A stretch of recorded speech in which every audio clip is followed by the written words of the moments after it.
Okay, so this is Meditation Basics, the series that I'm calling Journey to Stillness, because we'll be doing a certain amount of stillness meditations in this class. And this is class 1 of 3. So we're going to start with a meditation, and I'm going to run through from the ground up just a basic meditation posture that will help you be comfortable.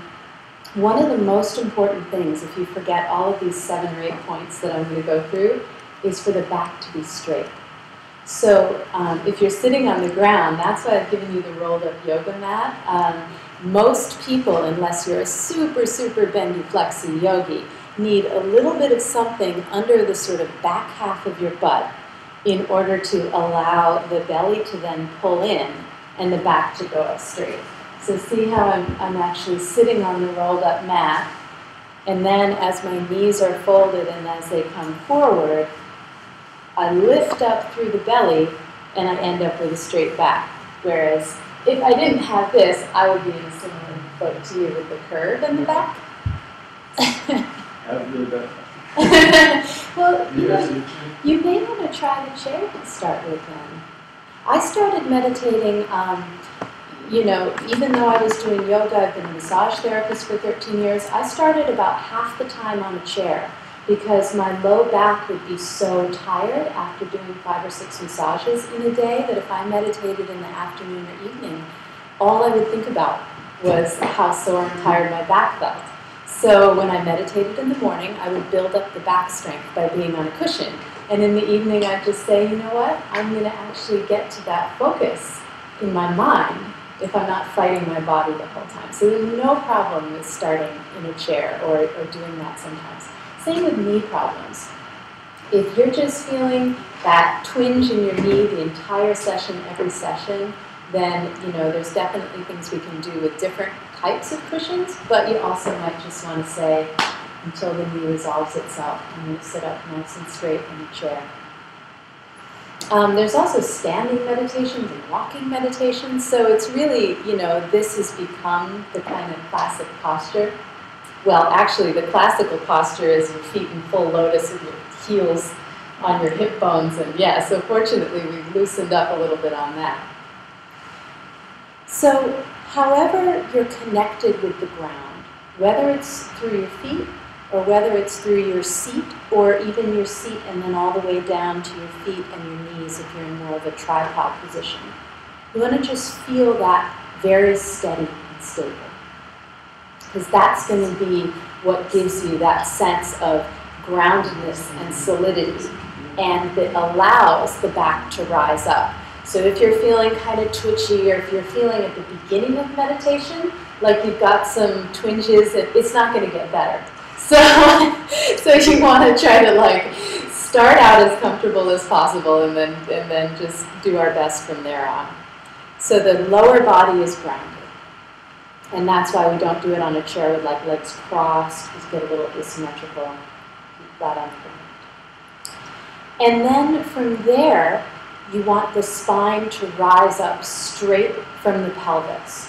So that may involve sort of seeing, if I tip forward, okay, that doesn't feel stable. If I tip back, okay, that doesn't feel stable. What is my middle place? And then you look at middle this way as well. So you make sure that you're not kind of tilted up or down. Usually we have one shoulder that rides a little higher than another, but you don't want to be exaggerating it like in some sort of slouch meditation position. So shoulders are level. And then the head is right on top of the spine, and the chin is level as well. So because of the way that our nervous system works, if our head is tilted forward, it's going to indicate sleepy time. And if the head is tilted back, it's going to indicate scanning for danger. So in this class, I'm going to be talking a lot about the sort of intersection between the classical yoga and Buddhism texts of meditation and current neuroscience research and our understanding of the brain and the body and the nervous system. So this is one way that in the traditional Tibetan advice for meditation it says head not tilted forward or back. But there's a basis now that we can see scientifically that we want that stability, and we don't want that, falling into a sleepy kind of parasympathetic state or getting into our fight or flight response with our head up. So nice long spine in the back. Hands relaxed. In the yoga and meditation advertising industry now, you see a lot of people like meditating like this in all sorts of hard to maintain positions.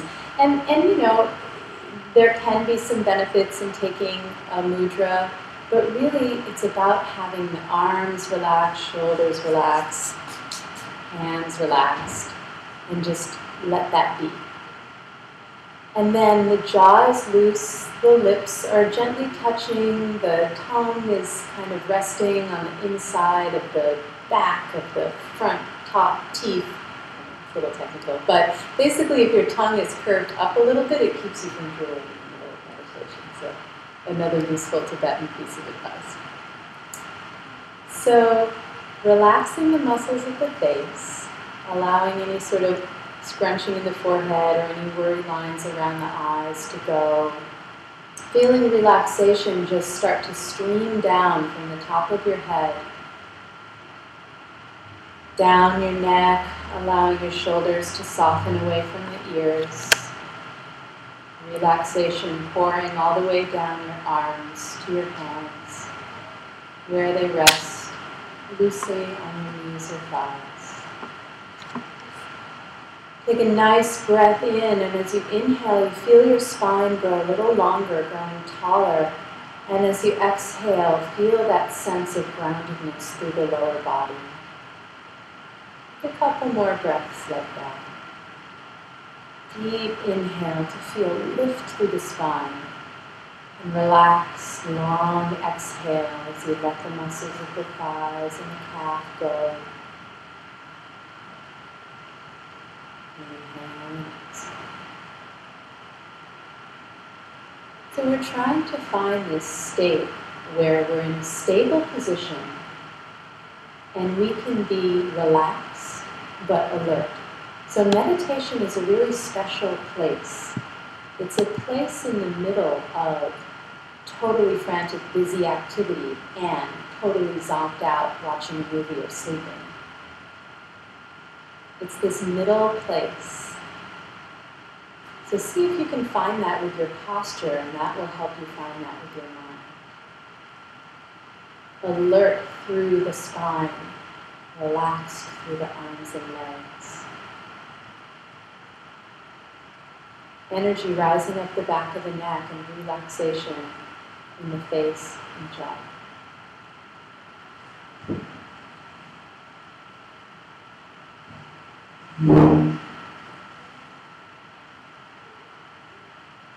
And in this position, I'm just going to invite you to notice what is present in this particular moment.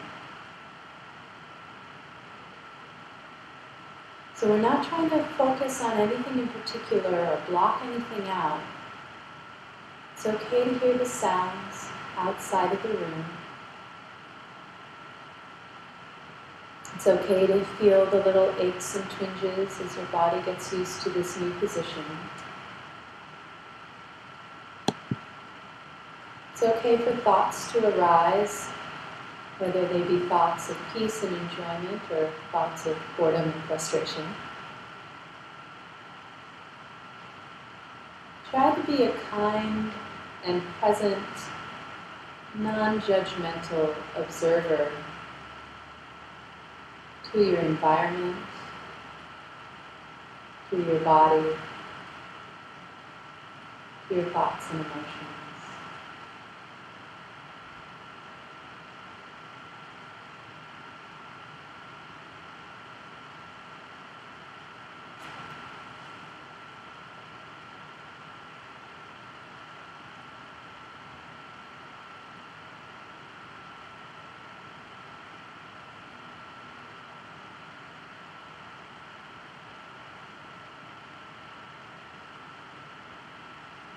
One of the things that might be in your field of observation is classic rock.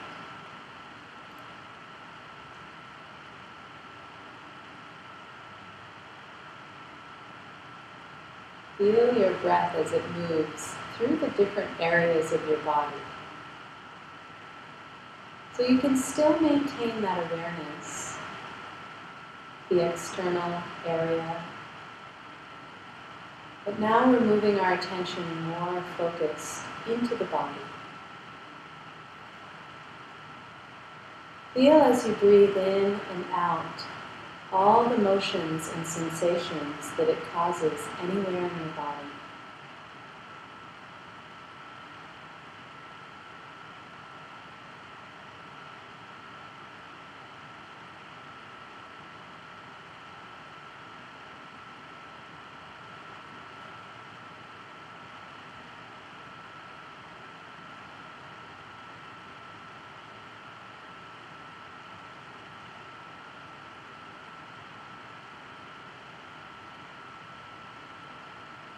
Allow your body to direct your mind for once. So wherever those sensations appear, just visit it with your attention.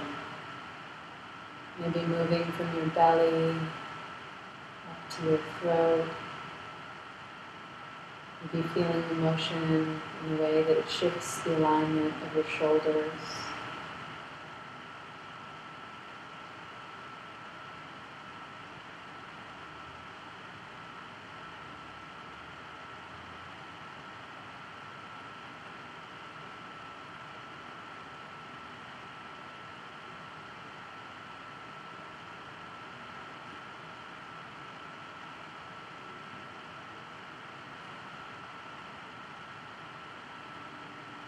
And now bring your attention to just one place where you feel the breath in your body. Then you can leave the sounds and the sensations, the rest of your body, and the air around you. And leave those in your peripheral awareness. No need to aggressively block them out. But start just focusing.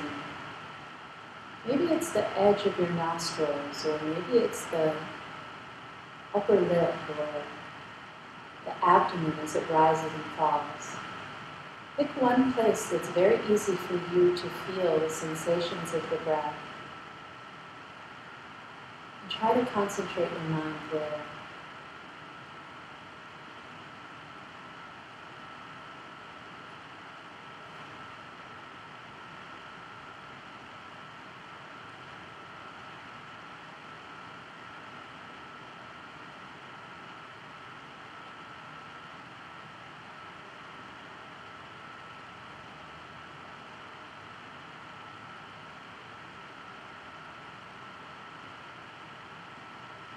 The attention moves away. Very kindly, just bring it back to that spot for 5 more breaths.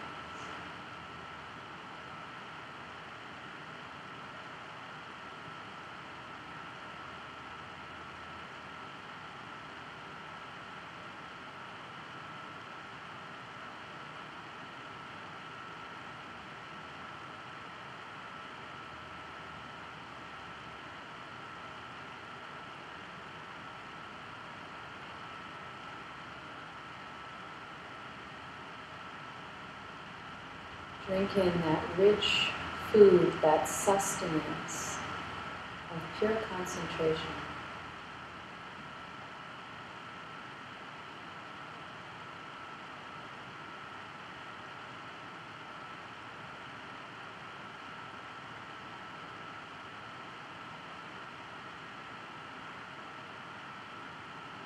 And slowly start widening your awareness to include all of the sensations that you feel anywhere in the body. And to include the sounds in the room. Understanding that you're still in meditation right now. So meditation can be as simple as being aware of everything in the present moment. Now that we've expanded our awareness, we can feel the breath, we can feel the body, we can feel the vibrations and hear the noises of people gently settling themselves on the floor. And that's all in your meditation right now. Feel that open, spacious awareness in your mind, different from the single-pointed concentration, the awareness that allows you to be broadly in touch with everything that's going on in this one moment.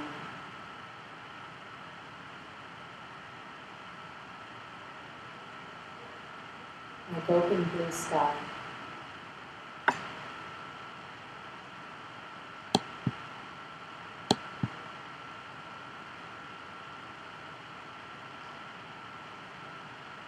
And start deepening and lengthening your breath. Wiggle your fingers and toes to bring the energy back out throughout your body. And when you're ready, you can open your eyes.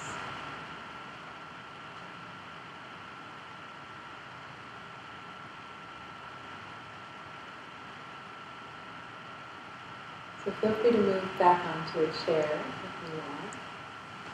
Does anyone have any questions or comments about the experience of that meditation?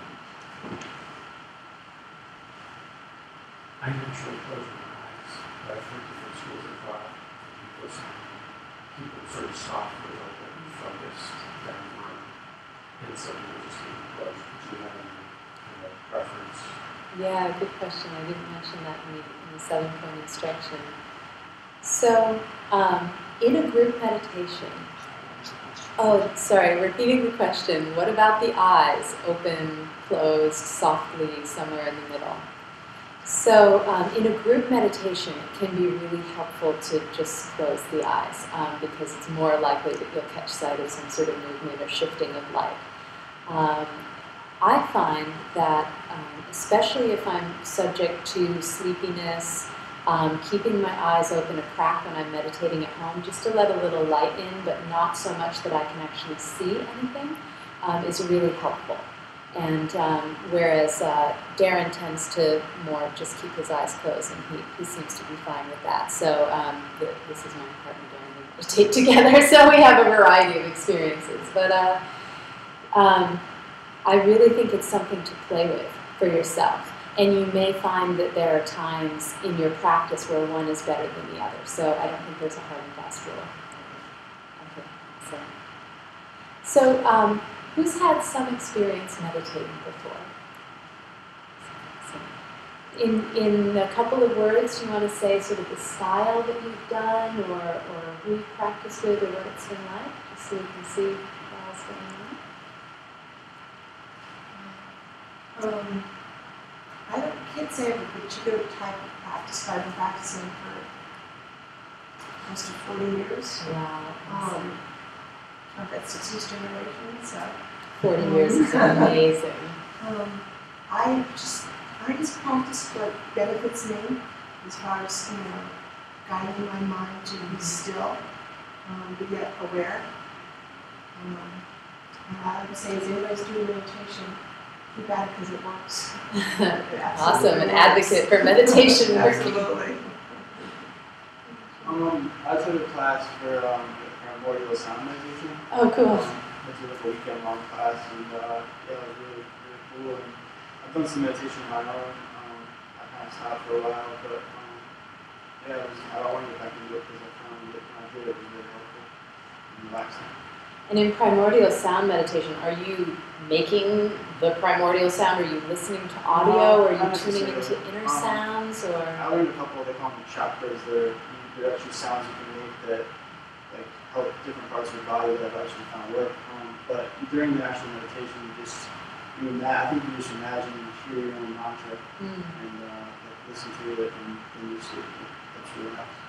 The only thing that I've struggled with, I wanted to ask you about, sometimes when I meditate, I focus on my breathing, and whenever I start thinking about my breathing, I always focus on it, and I can't get back to my mantra, so it's kind of frustrating. yeah. Every time I hear myself breathe, I go back to it. I just try to forget it, but I always focus on it.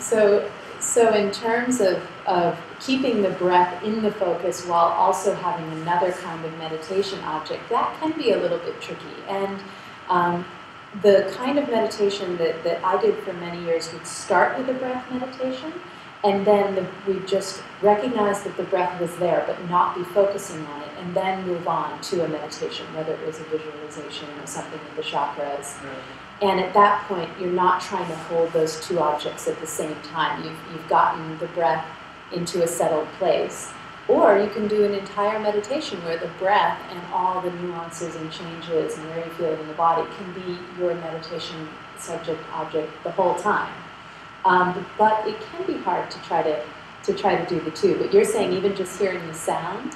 No, what I'm trying to, I guess, is the technique you use is you try to hear the sound through your own mantra, whether it has their own one. And I don't know, I'm just always just trying to focus on that alone, but then when I just feel myself breathe, sometimes I just start to focus on my breathing, and I lose my relaxation because I'm focusing on my breathing too much. Well, we're going to be, the first meditation of each class, we're going to be doing one similar to what we did today, where we practice focusing on something, but being okay with there being something going on in the periphery. So that may be something that's helpful to you, because it's different from a super laser-like single-pointed focus.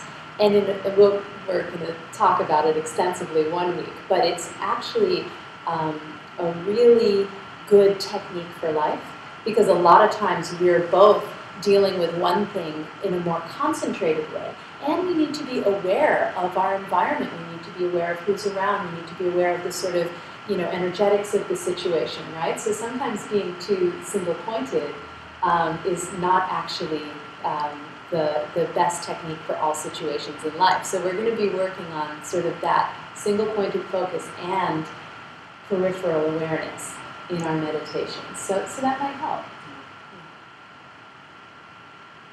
A little bit. She's attended some of my meditation classes online.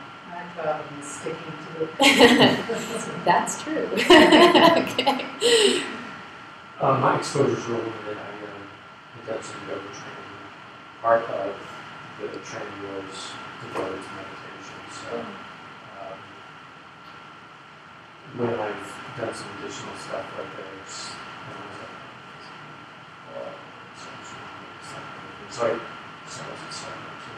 there's a way that I can kind of deepen the practice and try Great. to realize more benefits. Yeah. Well, you're in the right place. We're going to talk about benefits a lot today. So that'll get everyone stoked up, as my ex-surfer meditation teacher says. Get our stoke up, dude, to get back on the cushion. Todd, I know you actually lead a weekly meditation here. Is it Monday evenings? Okay, so that's a great, and it's free, right? So that's a great place to come and just practice what we're doing in between classes. And what style do you? I'll go through a variety of styles.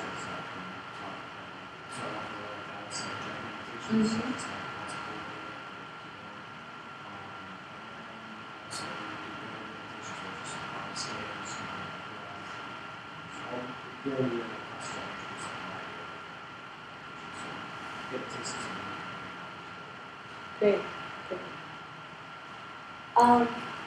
So, this sort of discussion leads right into a question of, well, what the heck is meditation anyways? Because so far we've heard about meditation, okay, body scan, visualization, breath, energetics, mantras, something to do with yoga, following your inner guidance. So I looked it up on Wikipedia because I was like, yeah, what is meditation anyways? And I really like this. Wikipedia got a little bit like funny with this. So it says the term meditation refers to a broad variety of practices which range from ones designed to promote relaxation, energy, healing internal energy, psychic visions, cultivating compassion, generosity. It lists all these different things, which we're going to talk about. And then it says, failure to make such distinctions would be akin to the use of the word sport to refer to all sports as if they were essentially the same. So this is the idea that meditation is a term that's thrown around a lot, but when you actually sort of drill into it, the people's individual practices are very different. And it's, it's in the Christian contemplative tradition, it's in the mystical Islam, the Sufi tradition meditations, it comes in Hindu yoga, Tibetan Buddhism, South Asian Buddhism. There's all these different forms of meditation out there. And I think it's nice just to start with that awareness, because it allows us to be a little more sort of open and a little more curious when we talk to people about our meditation practice or their meditation practice. You know, instead of saying, well, that doesn't sound like meditation because you're walking.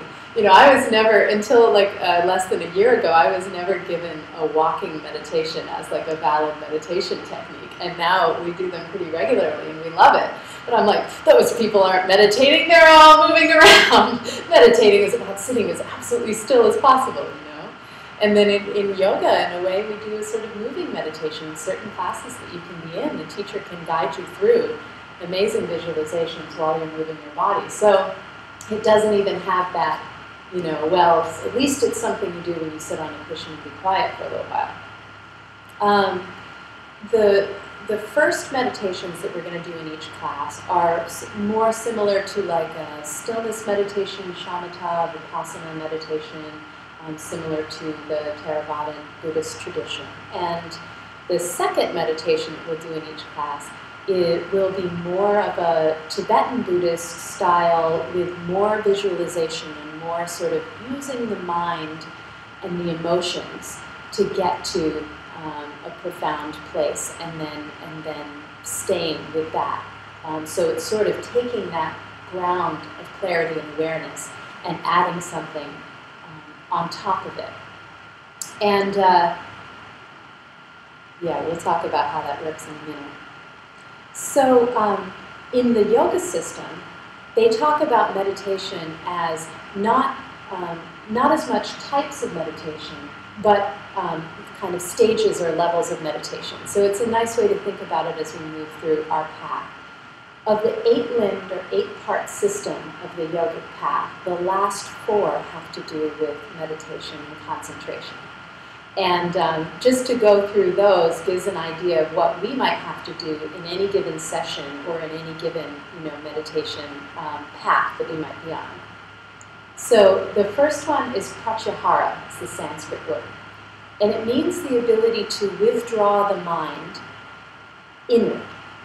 So this is like a basic skill that we have to get some kind of handle on, I think, even in order to want to meditate. There has to be some desire to come to a more inward place and not just be completely scattered and chasing this to-do list and chasing, you know, that person's demand on your time and chasing that immersive hobby. And, you know, there has to be some desire for this pratyahara in order for us to even end up in this room, you know, especially to spend 40 years of a meditation practice. We have to have that little seed.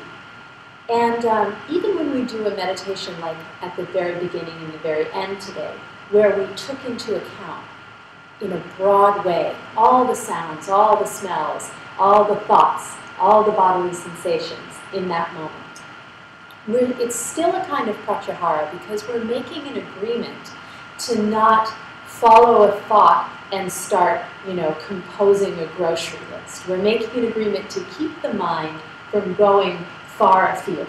We're trying to keep it, okay, what's going on moment to moment in my mind, moment to moment in my body.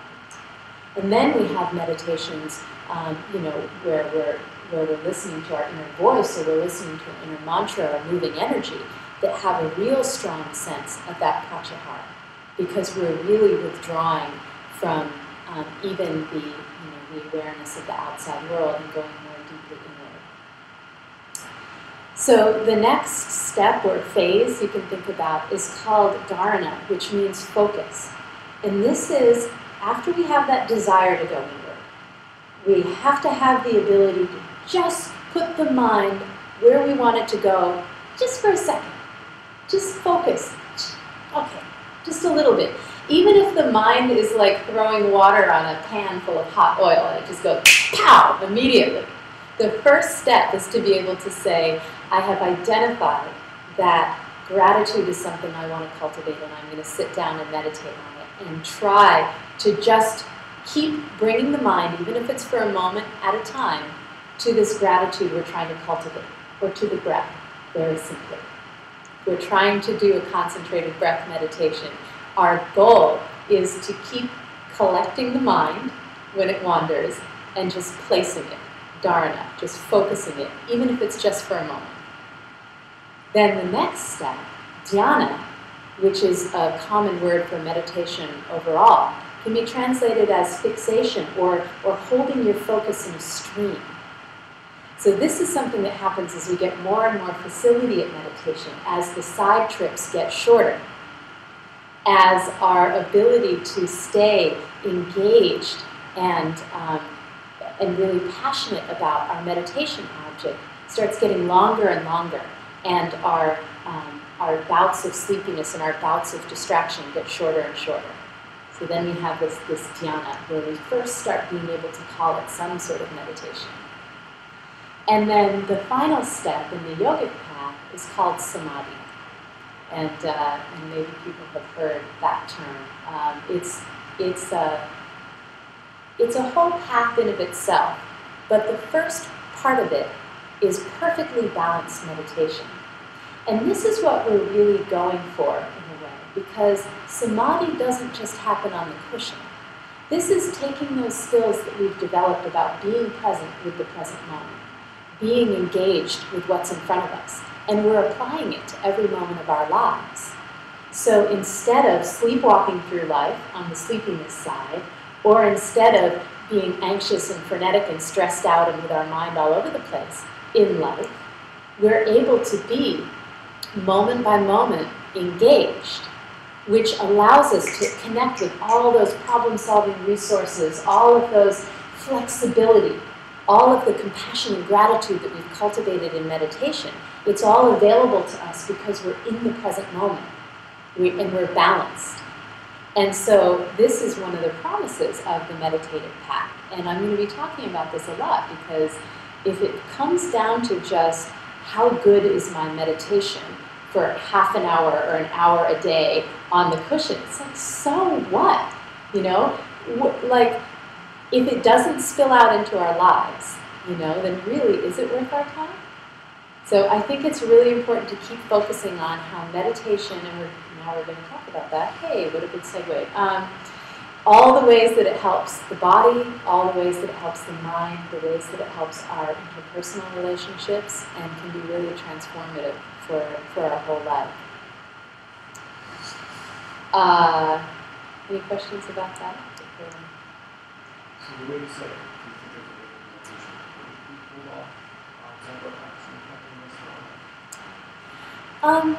You know, it's a discussion that I was having recently in California with a number of people in my yoga teacher training, led by one of our teachers. And I do think that there is the ability to pursue a meditation practice which is very sort of dissociative and very kind of disconnected from reality, disconnected from the body, and doesn't necessarily have the ability to apply. So if it starts to feel like, oh, I can't wait to get back to meditation because that's the only time where I can really connect to that peace, then there may be a little bit of an imbalance, because it's great that you can't wait to get back to meditation. But if there isn't the ability to say, how can I have peace even when I'm not sitting in a silent room on a comfortable cushion? You know, like if you start being attached to the meditation being a certain way in a certain circumstance, and that's my peaceful time, and the rest of it is just, it's the man trying to make me stressed out, and I gotta get back to my cushion where everything's sane. So I think it's, you know, I don't think it's necessarily about any one meditation technique or another, but I think it's about the motivation in the mind of the practitioner, and just something to watch out for. Is that? So I wanted to, I've been studying this book, The Buddha's Brain, which is a great book if you ever get a chance. It's all about meditation and neuroscience. And they just sort of rattle off some benefits of meditation based on recent scientific research. So it actually allows you to increase brain matter in certain areas of your brain, and that can reduce the aging and dementia and the things that come with the aging of the brain, because it helps keep the brain very nimble In fact, you're actually sort of rewiring and reinvigorating different synapses when you're meditating, rather than kind of letting areas that are not used start to thin out. It decreases cortisol, which is our stress hormone. And cortisol is implicated in everything from arterial thickening, heart problems, digestive problems, all the stress-related illnesses. High blood pressure are related to this level of cortisol that's in the blood. It's one great thing about yoga, it's one great thing about massage, but it's also, as I'm saying, because Todd is a yogi and massage therapist, so, but it's amazing about meditation as well, because it doesn't just have these psychological or mental benefits. It does have those. It can increase your level of attention. Depending on what you're meditating on, it can increase your compassion, your empathy. It increases activation of the left frontal regions, which are associated with dopamine production and being in a really good mood. So that's a benefit. And it strengthens the immune system. And it can also help with, it's been shown through meditation and through therapy, it uses meditation to help with insomnia, anxiety, different phobias, and eating disorders. So now science has kind of gotten behind meditation. And I mean, you guys see this a lot, right? It seems to be in, a lot of blogs and journals and Popular Science, Scientific American. There's more and more studies that are coming out about brain plasticity, cognition, all that stuff. So, that's important stuff to keep in mind in terms of, some sort of ability to deal with the inevitable effects of aging and of life and of stress and of work and of illness and stuff. But when I think about the benefits of meditation, there's three things that I've found it's really, really helped me in my life that I notice in the number of years that I've been meditating. And maybe you guys can back me up on this, those of you who've been practicing, and see if this is something you've experienced. So one is by observing the mind, by becoming aware of the body, by becoming holistically aware of sort of what's going on in here, by being able to sort of see the patterns of my thoughts as they arise. It helps me put a little bit of a gap, a sanity gap, between something that happens in my world and my reaction to it. So I find that meditation has helped me not be always reacting from this just instinctive, fear-based, habitual place, which often isn't that related to the situation. It's just a kind of primal, you hit me, I'm going to hit you back, whether it's verbally, whether it's emotionally, or whether it's physically, right? We have that instinct. And for me, meditation gives me a moment to say, is this really going to be the most helpful reaction right now? Or I see that anger coming up in my mind, and I understand that I'm not really mad at that person. I'm mad because it's been a string of thing after thing all day, and this person's on the receiving end of that, straw that's breaking the camel's back, or something. Whatever it is, that little bit of self-awareness is really, really helpful in terms of interpersonal relationships, in terms of relationships at work, in terms of just feeling like a nice person instead of like a jerk all the time, right? Does anyone have that experience? Yeah?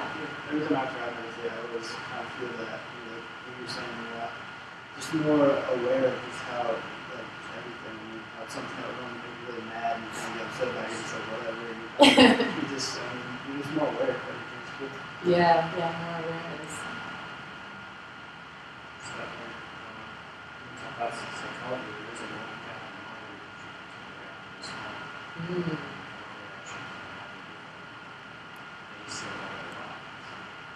Yeah, I love the react versus respond thing, because the word respond, and Darren and I were talking about this as well. I think he brought it up.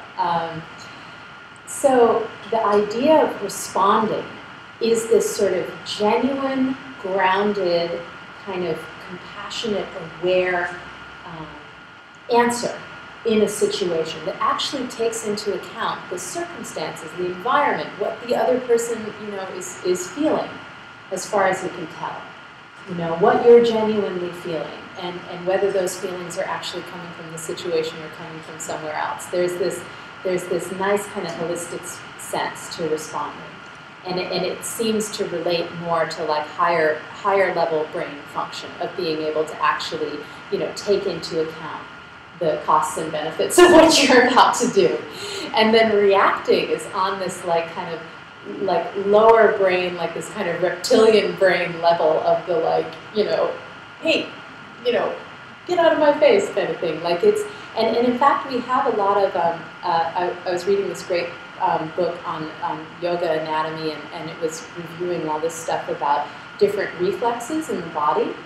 And it's really, it's interesting that within our body there are all these responses that happen that never actually even go through our brain. They just go from the sensation of your foot getting burnt through to the neurons that allow you to put down the opposite foot and lift the foot away from the pain, and it never even goes through your brain. It's only afterwards, you know, that you go, oh, that actually wasn't hot, it was cold. You know how you have that thing that sometimes the body does something, you're like, what are you doing?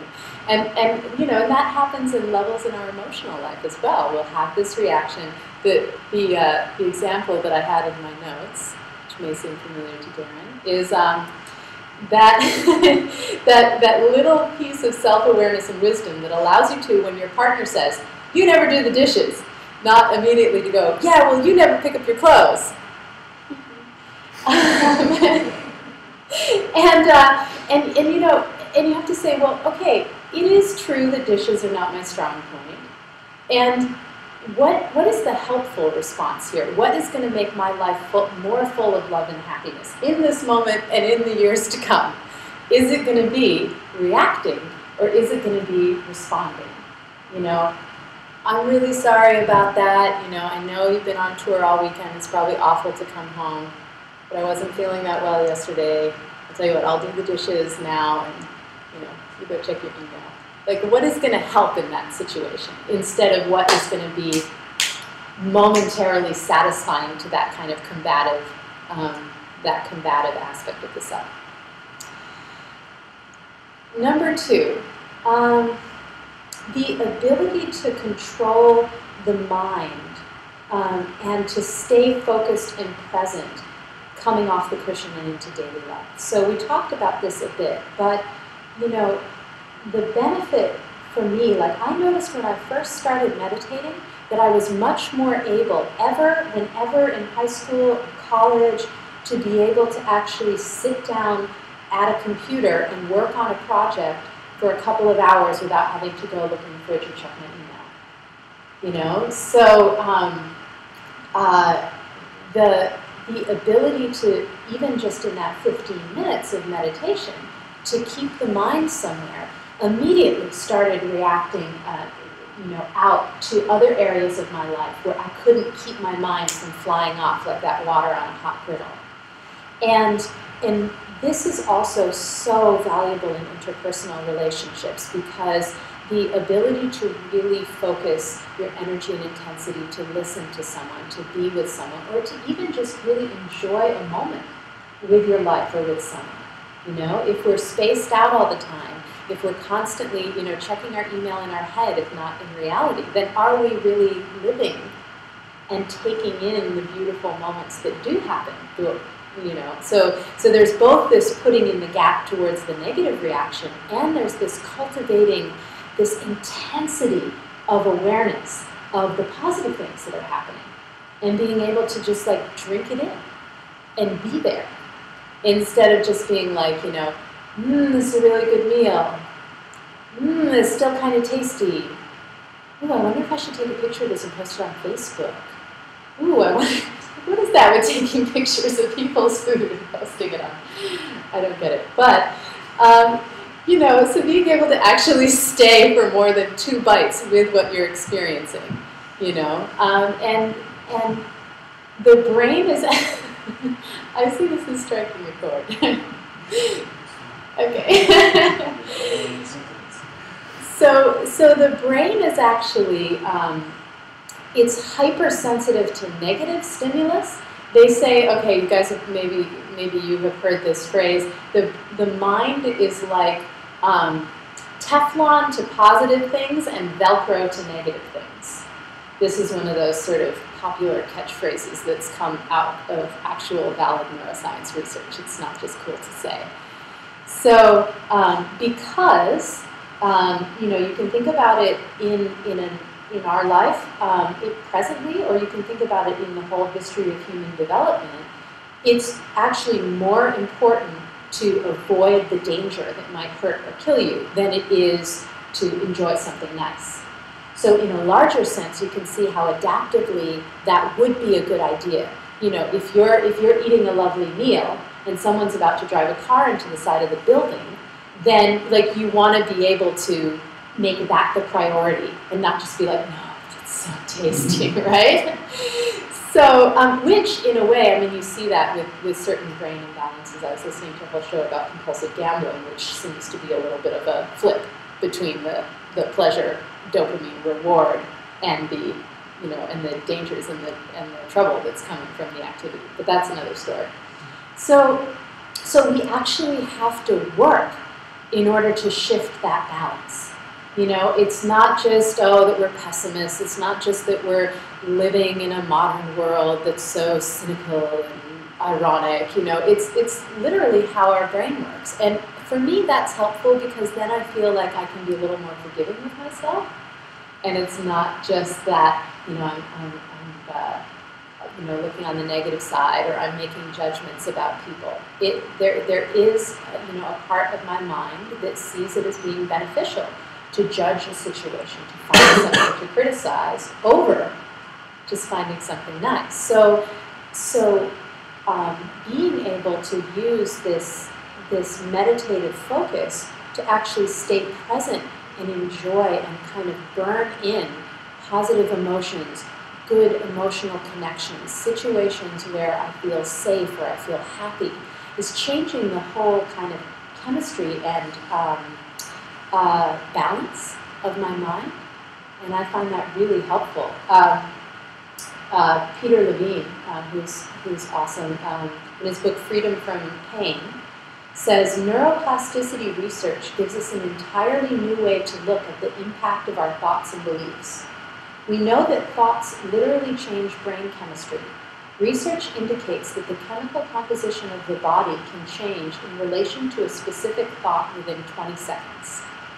And again, they don't exactly know why or how, but they can see that our thoughts are changing. Where we direct our thought is changing our entire physical and mental experience of the world. And so what happens if we do that over and over?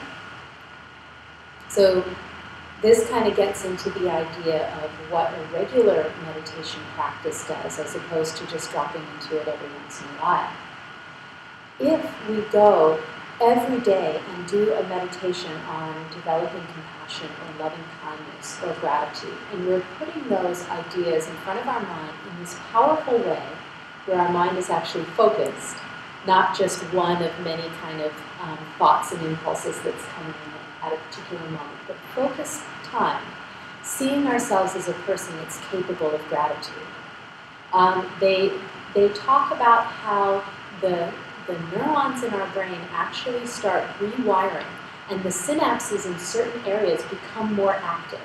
So we start becoming more active in the parts of our brain that are associated with these kind of positive emotions, because we're doing them over and over, and because it's a really strong, concentrated time period that we're really focusing on it. So this is the idea of neuroplasticity. We're forming our mind around the kind of positive qualities that we want to embody. So for me, this is an added benefit over simply, or entirely spending my whole practice on meditations, which are aware of the present moment or aware of the breath. And in the Tibetan Buddhist tradition, we have a lot of these visualization meditations where we're actually working on developing gratitude or developing compassion through a thought process. So it's using the conceptual mind, it's using our thoughts, our visualization, our imagining to get to a strong emotion that is a quality that we want to see more of in ourselves. And then we stay there in a kind of single-pointed meditation and we burn it in. What does it feel like to be filled with gratitude? And that's where that intensity and joy of meditation comes in, because we're really involved and engaged with those emotions. And as we do that, we're activating different areas of our brain than we activate when we're stressed out at work or when we're honking at someone in traffic. And the more activity that we send to certain areas of our brain, the more growth and activity that area will have, and actually other areas can start to kind of become less active and fall off. And in their activity. Plunk. So in a way, we're creating a new potential pathway for our instinctive reaction to a situation. So the Buddhist tradition is all about this. The idea that right now we're looking for responses instead of reactions, but with time and with repetition, we have the ability for even those reactions to be ones of open-heartedness, to be ones that seek connection and love instead of seek retaliation and violence. So we're actually starting to get into those deeper levels of the brain and rework those pathways with those kind of meditations. So for me, I do feel like this is a benefit that I've seen. I feel like through meditation and spiritual study, I'm more likely to think, what's going on with that other person? What kind of help might they need, or what might be causing them to do that? Then immediately going, well, what about me? That was really mean. So I feel like there has been a shift, and I feel like that it's awesome to see this kind of brain research that's backing up that, and that can be kind of a lasting change. Not something at that point that's dependent on, well, it has to be within the first hour after I did my compassion meditation that I'm going to be compassionate, otherwise I'll probably forget about it for the day. But it becomes something that becomes more of a way of life. And it's the principle, one of the principles of this neuroplasticity, this rewiring of the brain, is that it's the repeated, consistent patterns created by new experience that change the brain, and therefore who we are, or how we feel. The emphasis on consistency in all practice-based traditions is connected to the observation that staying on the path produces results over time. It's from my new yoga teacher, Julian Walker's manual. I was like so excited. I'm like, yay, neuroscience is in our yoga manual. In a more sort of poetic sense, the poet Rumi says, commit yourself to a daily practice. Your loyalty is like a ring on the door. Keep knocking, and eventually the joy that lives inside will look out to see who's there. It's sort of a little more of a poetic and a little more of a technical way of doing it. In the yoga tradition, they're all over this with the word abhyasa, which means practice. In fact, the word yoga can even be translated as practice. So, in Patanjali's Yoga Sutras, chapter 1, verses 12 through 14, in the translation of my teacher's teachers, you must cultivate your practice over an extended period of time. It must be steady without gaps, and it must be done correctly, for then a firm foundation is laid. So, 2,000 years ago is the same thing that they're saying now in neuroscience. You have to steadily, without just, oh yeah, I'm totally into meditation this month. Oh yeah, that meditation thing. Yeah, that was cool. Maybe I'll get back on that someday. Steady without gas. It's easy to go off the path. It is. It definitely is. But it's all about laying that firm foundation.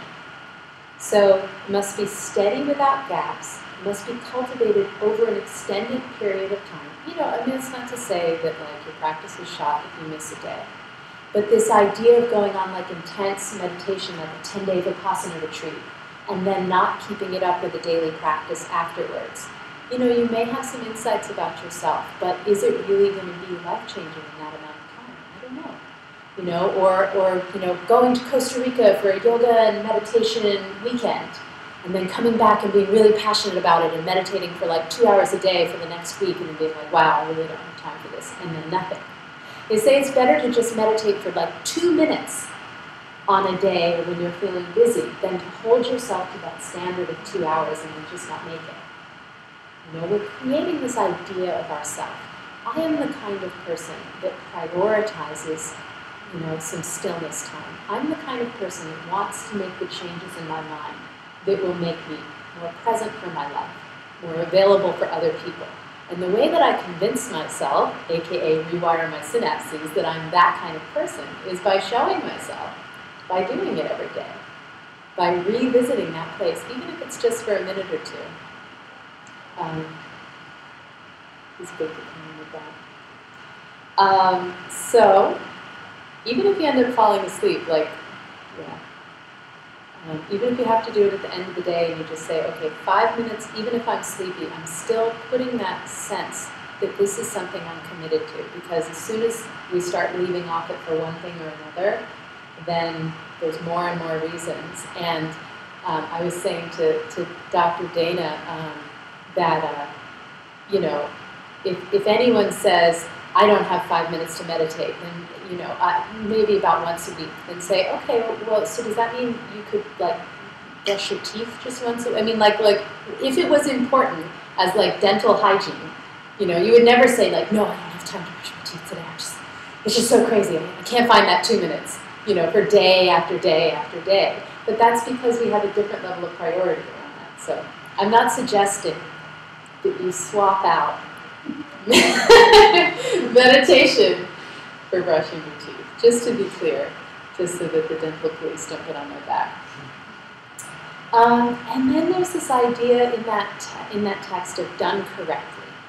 So this is where it's really helpful to get some instructions and guidelines from the text. And, you know, the stuff that I'm sharing with you, I've been so fortunate to have teachers in different traditions really take the time to try to teach me to meditate. I've been meditating regularly for 6 years. It's nowhere near like 40 years, but I've found that it was something that didn't come easily or naturally to me. It was hard. It's still hard, but it's a little bit less hard. But and so I needed all the help and advice that I could get. I'm not one of those people that could just naturally sit down and just be blissed out and meditate, you know. And so because of that, I really felt moved to create courses like this, where I can share all the research that I had to do just to get myself into a position where I could, you know, have a reasonably effective meditation for half an hour or 45 minutes. So it helps to have that connection with some sort of practitioner or teacher or lineage or even a really good text, although it helps to get personal advice, to be able to check your progress against. And to be able, one of the things that I find the most helpful about going to these ancient Tibetan texts is that they have all the same problems that I have. They're distracted, they fall asleep, they drool, they have to put a whole instruction about where to hold their tongue because they're drooling, like, you know. I don't have that problem that much, but I know that I'm covered if it starts.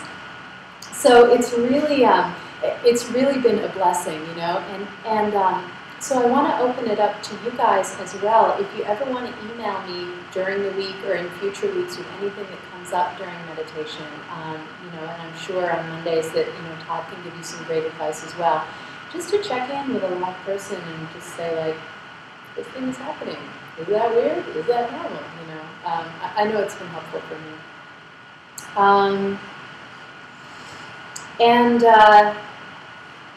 And as well as recognizing these benefits, in order to do it on a regular basis, we have to have some sort of motivation. Right? So it's one thing to say, you know, okay, well, I'm 32. I know that I kind of don't want to have, you know, brain degeneration and dementia, but on a daily basis, is that's what motivating me? Or does that feel a little bit too far off to be able to, like, put that fire in my belly? Like, what is something for you that works as that motivating factor right now? You know, maybe it is something physical. You know, maybe you have a history of, you know, hypertension or heart disease in your family, and that idea of lowering stress hormone is like a really important motivation. It feels like personal.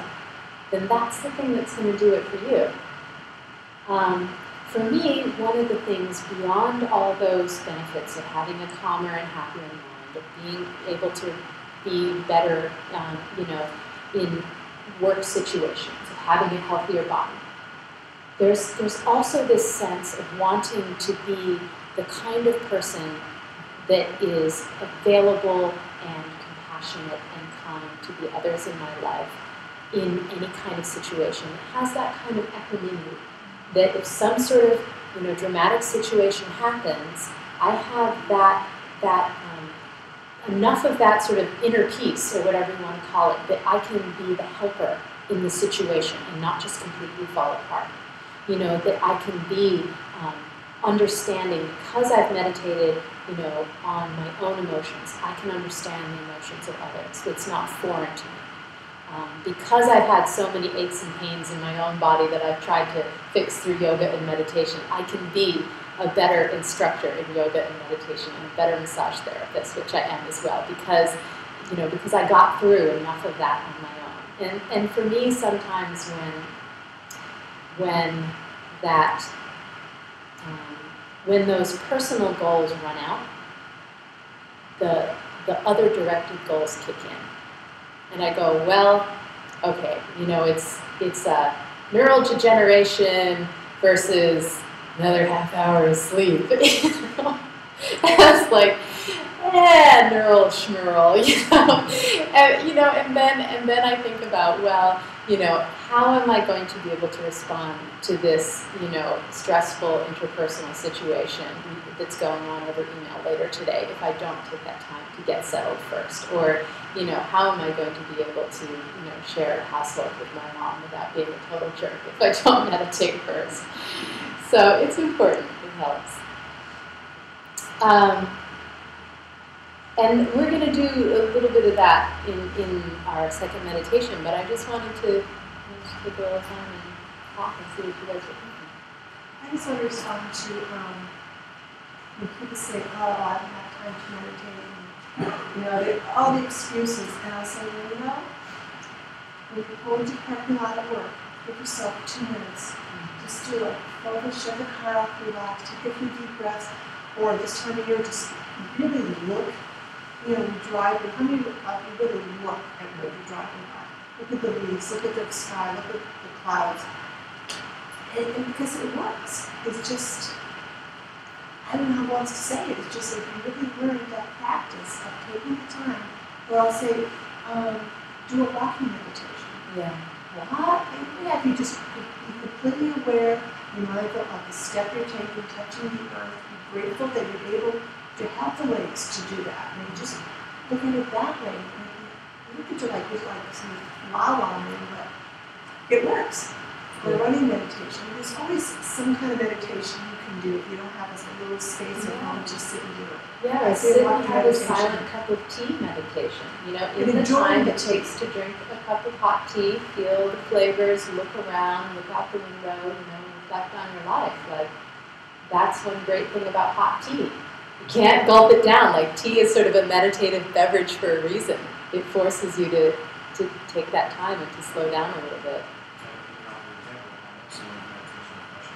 How each individual tooth as they go through. Brushing meditation. That's what I think. Now we're not judging each other's meditation techniques. No, I did a retreat in June in the Buddhist temple up there, and part of it was an evening meditation, and it was silent. And they gave us like an hour and a half to have lunch. Whoever takes an hour and a half to have lunch. And it was, you know, you couldn't talk, you had like, you really tasted the food. And it was all chopsticks, which I can't that slows you down. So it really forced me to really be totally mindful of picking it up and putting the food. It's fabulous. The food is not something native for us. And I really came home that afternoon. You know, I actually ate dinner with my partner I said, I'm just going to be quiet, sir. It was really lovely just to really nourish myself with some quality food that I was really grateful. And it's the whole thing. And they're doing a cooking meditation as well. So one of the reasons, that they say that the food is so good is because it's prepared with such mindfulness and love. And then you're cooking all But it goes beyond that. It goes to I go to a place where I'm not just eating, string bean. Somebody grew that in their earth, in the sun, in the rain, and somebody harvested it, somebody put it on a truck, somebody put it on a truck to drive it to the store. I mean, all these things go through my mind because we're all interconnected. It's not just eating a string bean. It came from someplace. You need to come up here. No, and that's a beautiful meditation as well. If you're looking for a good gratitude meditation, and actually my online courses, one of the gratitude series has that as a meditation, starting with what you're wearing and the cushion you're sitting on, and that how everything that comes to us in each moment is connected to someone else. And that's just they talk about meditation as awakening because it's just waking up to reality, really. In that level of gratitude isn't some sort of woo-woo, hey, let's pretend that we're living in fairyland kind of thing. It's actually I do owe, some aspect of everything around me to many, many, many people. It's a realization of what is, not what your mind is conjuring up. Yeah. And we all do that, including myself. How many times we've had a story in our mind about a situation we're walking into. Of course, it's never the same. It never turns out to be as horrible or as good as you think it's going to be because your mind is this crazy play acting. Yeah, and then going back to the sort of rewiring the brain, if every time we pick up an object, instead of thinking, something is wrong with this, or, poor me, I had to work so hard to, print out my own notes today, when someone was supposed to print them for me. Instead to think about the other aspect that is present in that reality, which is everyone that was connected to the paper and to the, creating Microsoft Word. Yay! That's creating a different kind of pathway in our mind so that we're interacting with all the objects in our world in a different way, just taking that moment. And we're changing our ability to, from being this sort of negatively kind of me-focused attitude towards the things in our lives, to be this kind of other-focused, interconnected attitude towards life. But it takes habituation, and that's what's so nice about something like eating or brushing your teeth, is you're going to do them pretty regularly, so. Other thoughts? All right, so I want to do a meditation, but I want to give you guys the opportunity to just stand up for a minute and do a little stretch or hit the bathroom. There's a whole kind of kitchen-y area in there with nice glass jars for water, and if you need a cup of water.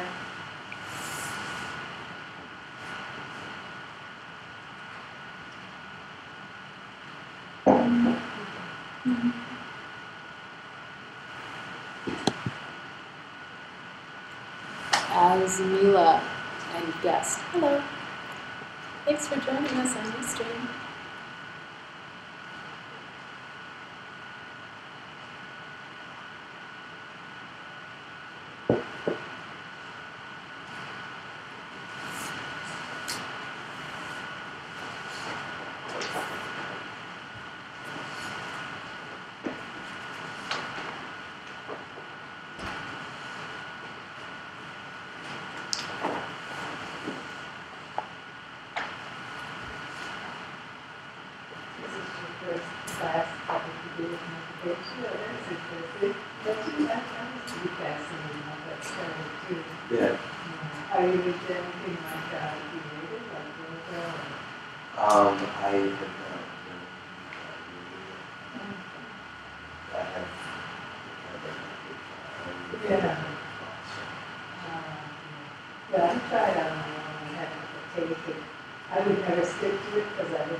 No.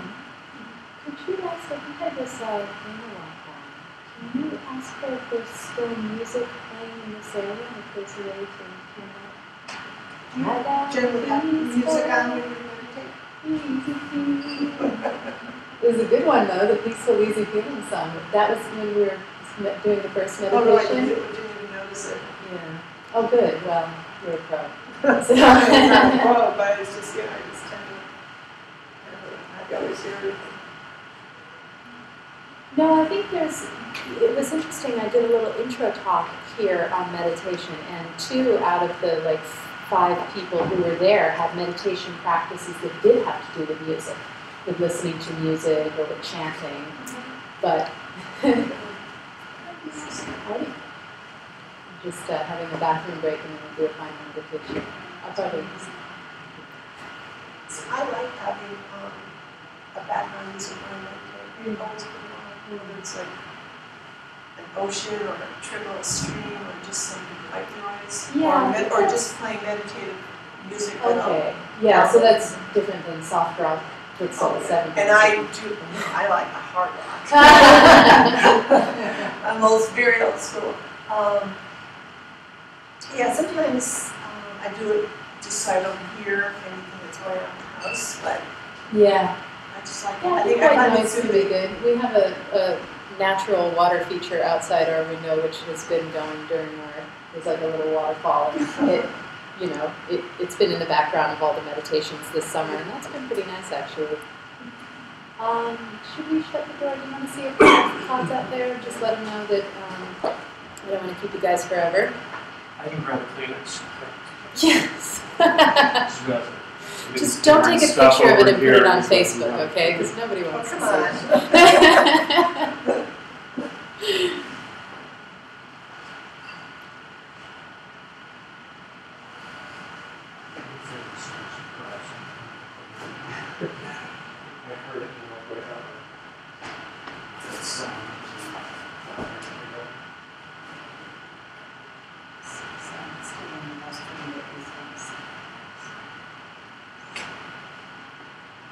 All right, so let's get settled in a meditation position that you can handle for a good 10 minutes. And I'm keeping these meditations fairly short because any of them can be expanded with just sort of more time and energy and spaced out in the different areas. But I also want this to be manageable if you're just building up a meditation practice. If you want to do a 10-minute meditation every day, that would be great. Or 2 10-minute meditations. And as I was saying, the first meditation is always going to be more of a stillness meditation, and the second meditation in class will be more of a visualization meditation. So there may be one or the other formats that you're drawn to. Or it may be something that you want to experiment with doing a short version of each of those meditations at home and see if there's something that works better for you when you have a chance to do this on your own. It's different doing it in a group,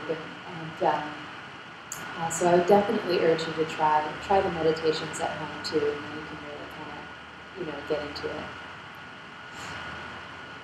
So taking that posture that is both complicated and simple. The simple version, sit down, back straight.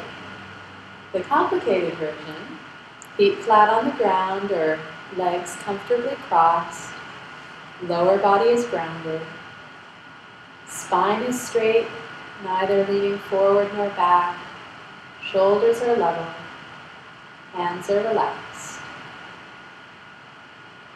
Head is stacked on top of the spine, neither tilted forward nor tilted back. Jaw is relaxed. Tongue is in a comfortable place.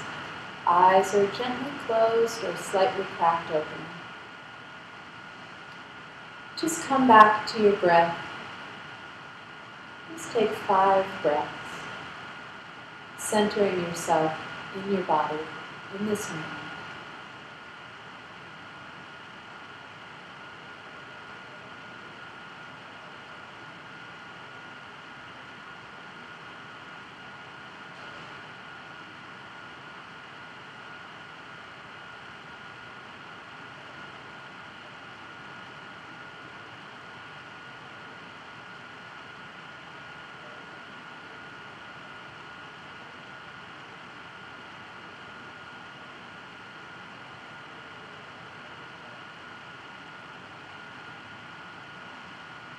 And now take a moment to reflect on the benefits of meditation. I'm going to read through a little list and just tune into your own heart and see what you resonate with. Which of these benefits might be your go-to one to getting you on the cushion every day? Maybe it's the fact that meditation is good for relaxing the body, for dealing with mental stress. Maybe it appeals to you that meditation helps keep the brain active and young and flexible.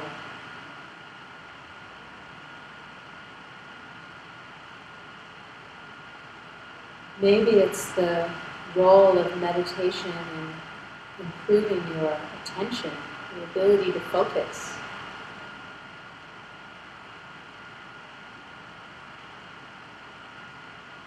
Maybe it's the way meditation can be used to increase empathy, compassion, gratitude, or kindness.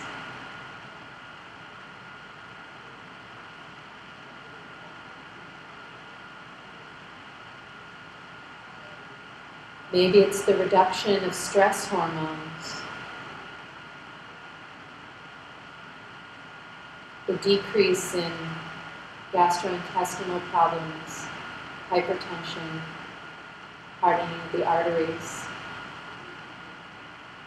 Maybe it's important to you the way that the de-stressing effect of meditation helps protect your physical health. See what resonates with you.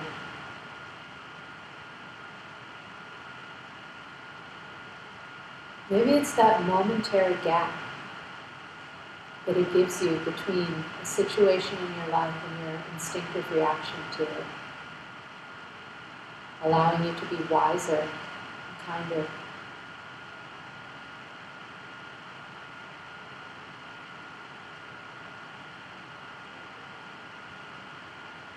Or maybe it's the way that meditation can rewire the brain. Repeated practice allowing you to imbue and become positive qualities that you meditate on. Retraining your instincts to react with compassion and love.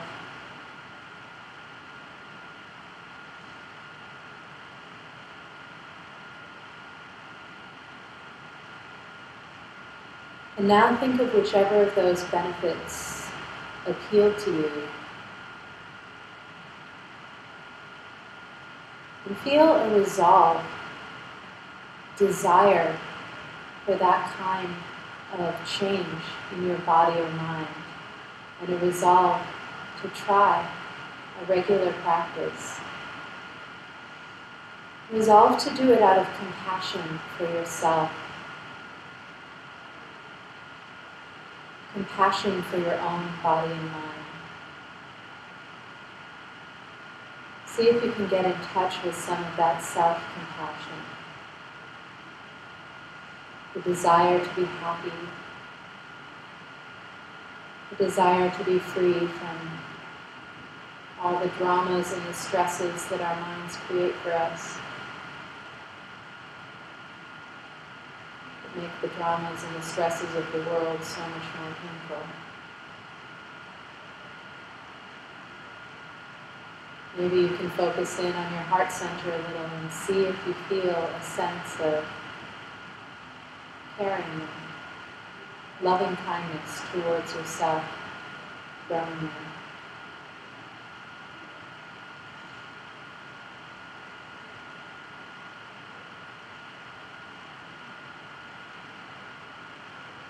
And with this emotion, riding on this emotion, feel that resolution for a daily meditation practice to strengthen. It is because I care for myself, because I want to protect my body and mind, because I seek happiness and joy.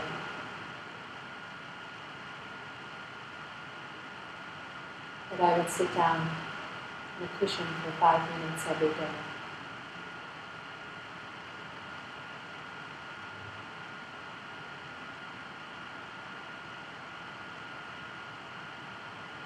And then in your mind's eye, as if they're sitting right in front of you, picture a person in your life that you naturally feel these emotions for, this great caring and love, this compassion, this desire to see this person, whether it be a dear friend, small child, or an aging relative, someone you're in relationship with. The desire to see them free of suffering and filled with happiness.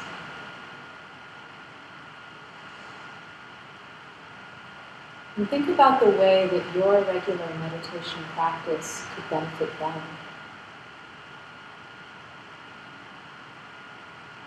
Maybe you can sit by a sick friend's bedside because you faced your own fear of mortality. Maybe you can be patient and playful with that small child instead of snapping at them.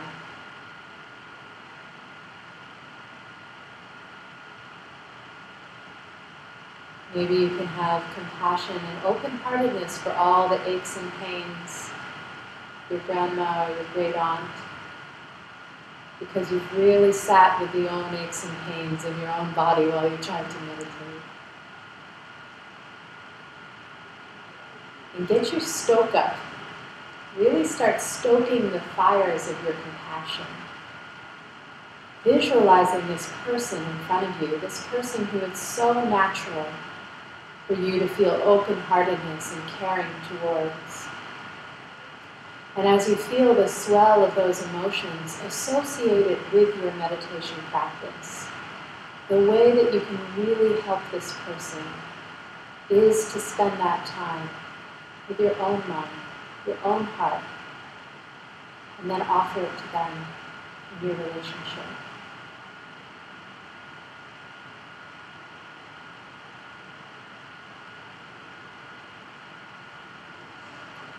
Feel the love and caring grow even more so that it starts to spill out of your heart center, reaching out in the space between you and this person that you care for.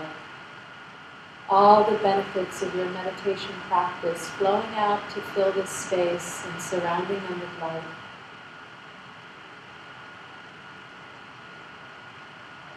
Maybe they need you to stay healthier longer so you can look after them. Whatever it is. Feel the light flowing from your heart to theirs and coming to sink into their body.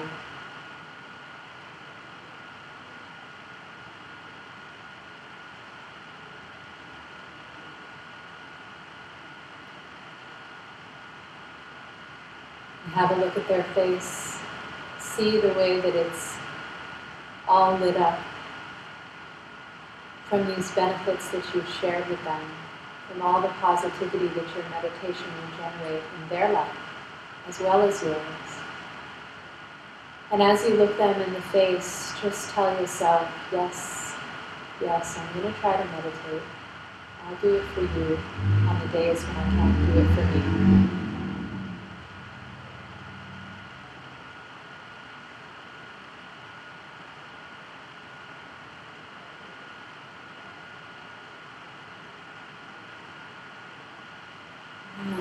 Slowly start deepening, lengthening your breath. Still feeling that open-hearted sense of compassion for self and others, that loving kindness. But starting to come back to where you sit in this room, wiggling your fingers and toes to bring your awareness back out into your body. And when you're ready, you can open your eyes.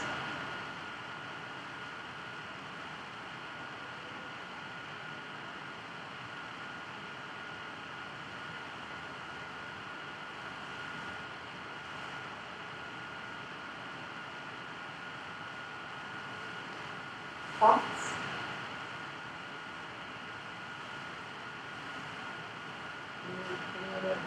You want to go meditate?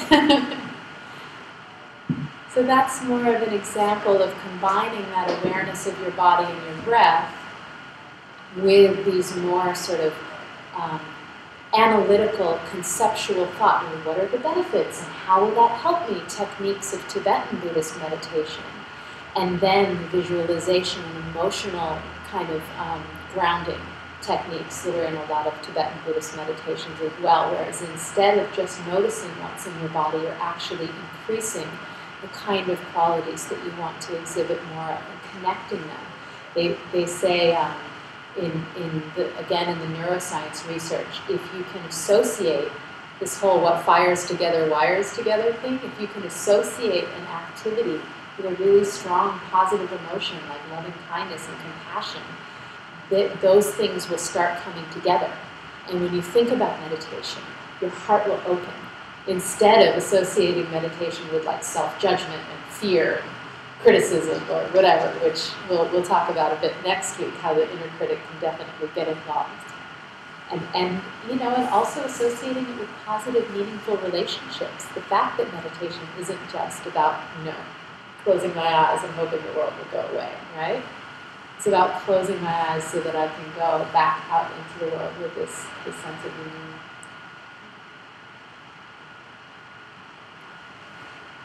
And that's class for today. I hope to see you guys all back next week.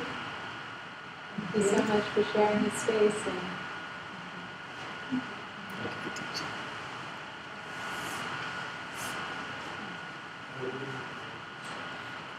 So just outside the door, there's a whole kind of cabinet, and underneath you can put the yoga mats, and up top you can put the blankets, and that would be very helpful. Thank you.